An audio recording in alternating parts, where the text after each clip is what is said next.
Hello, my beautiful people. It is Spyro Senpai here, and I am here. I am back on the channel, and thank you guys so much for enjoying my Heihachi gameplay video. Um, it was pretty cool to try out for early access, but he will be out on October 3rd for full release for some who don't have early access. But I'm not here to talk about Heihachi. I'm here to talk about my deepest thoughts and opinions on Mortal Kombat 1's Chaos Reigns DLC expansion and its characters. Now, I already know that the guest characters aren't out yet, so I shouldn't be talking about them just yet. But I will be talking about Sector, Cyrax, Noob Saibot, mostly all of the stuff that Chaos Reigns has to offer. The one thing I want to talk about first is the animalities, which are one of the most classic fatalities that NetherRealm could ever bring back in terms of rebooting history. Now, if you remember, back in MK9, they brought back the babalities, where they turned the different characters into babies, which was another classic finishing move from the arcade era. But in MKX, I don't believe they had any new features for that. I don't think they brought back any features except for like the brutalities. I don't know if the brutalities count, but they did bring back the classic fatalities. So for some of the characters, mostly like Liu Kang, Sonya Blade, most of that stuff. But in MK11, that's when things really start to get interesting, because MK11 was by far one of the best Mortal Kombat games NetherRealm has ever made. But not to mention that they brought back some of the friendships, which were really cool. The friendships were pretty cool, especially they were pretty funny with the guest characters, which was not too bad after all. But then when MK1 came around, that's when we knew that the animalities were the last things on the list.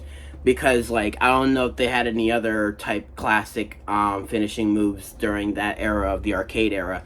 Back in the 90s, but my most favorite animality has to be Homelander's Griffin animality. Now, I know the animalities have names, but I just can't remember the name of it.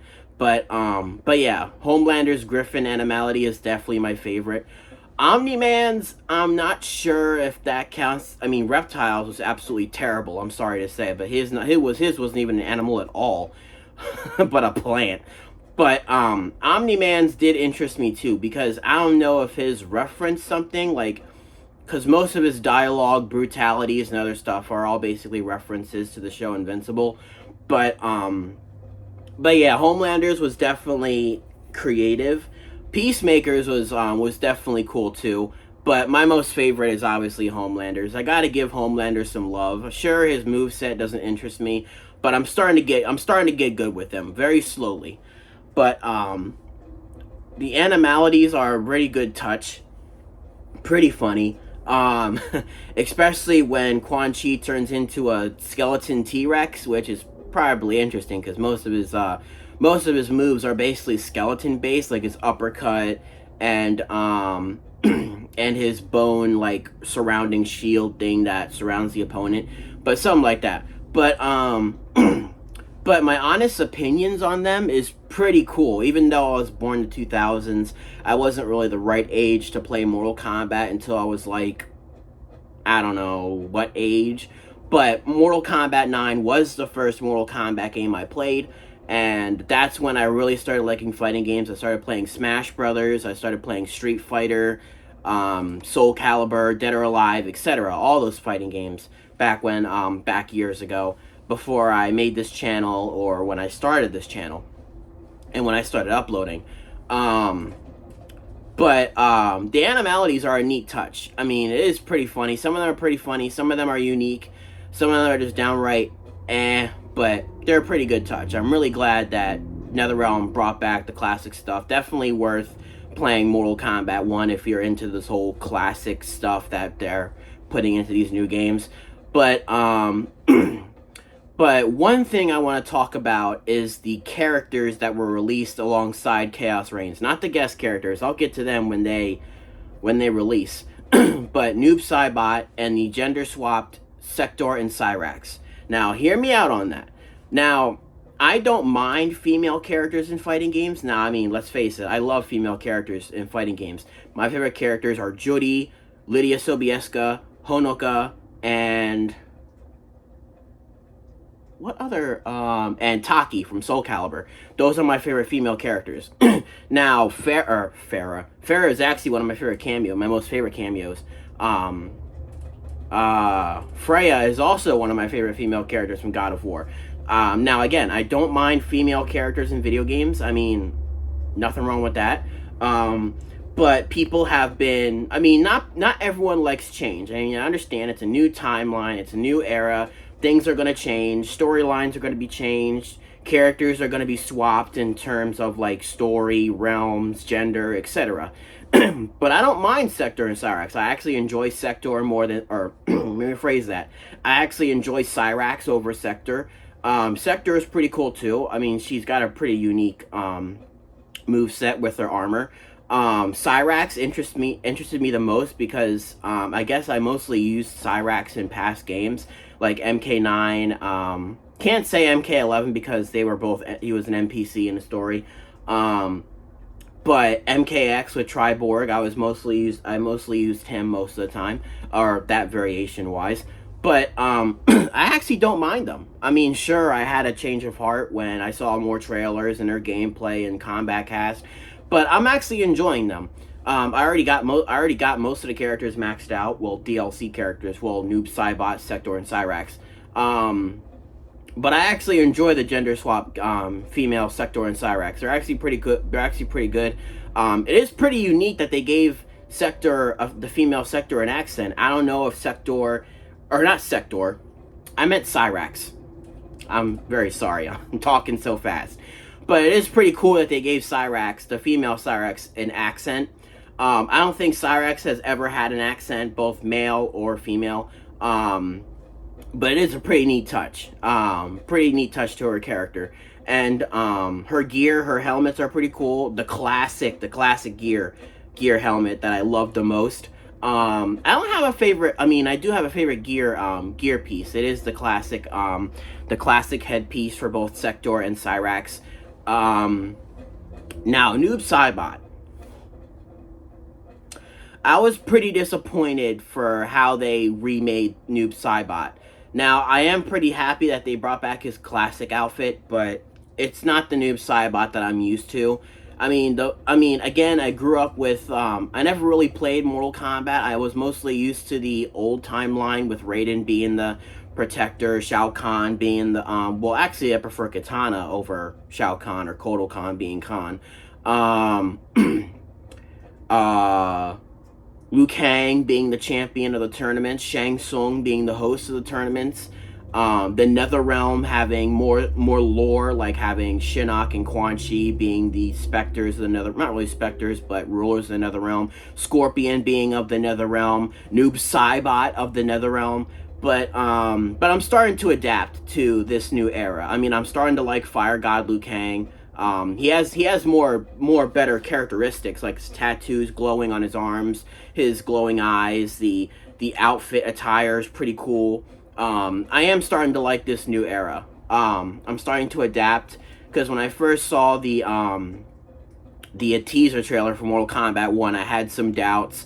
Like, I wasn't really ready for this new alternate timeline universe, but Ed Boon did state that this is not an entire reboot, which some people thought it was, but it's basically just an alternate timeline where Liu Kang created a new era and stuff like that.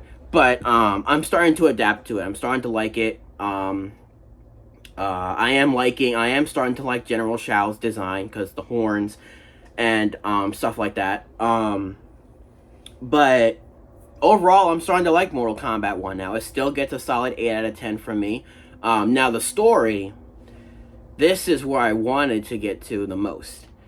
The story, in my opinion, I enjoyed. I mean, it's nice to see Emperor Rain and Empress Tanya. I do enjoy the Emperor and Empress Reiko and Li Mei skins. Those were pretty clean. Li Mei's Empress outfit gave me witch doctor type Halloween type vibes, And Reiko gave me gladiator type vibes with the armor and spikes. Like, I don't know what is it with Reiko and spikes, but I guess, you know, charmed, I'm sure. But but the story was pretty good. I actually enjoyed it. Sure, it was pretty short, but was Aftermath any better? Like, did I'm pretty sure Aftermath was pretty short, but there was some people say they preferred Aftermath over Chaos Reigns, but I prefer both. I like Aftermath and I love Chaos Reigns, but I have to give one the most love, which I have to give Chaos Reigns more love, because I want to give MK1 more attention than MK11, MKX, and MK9, which I don't really own, but you know.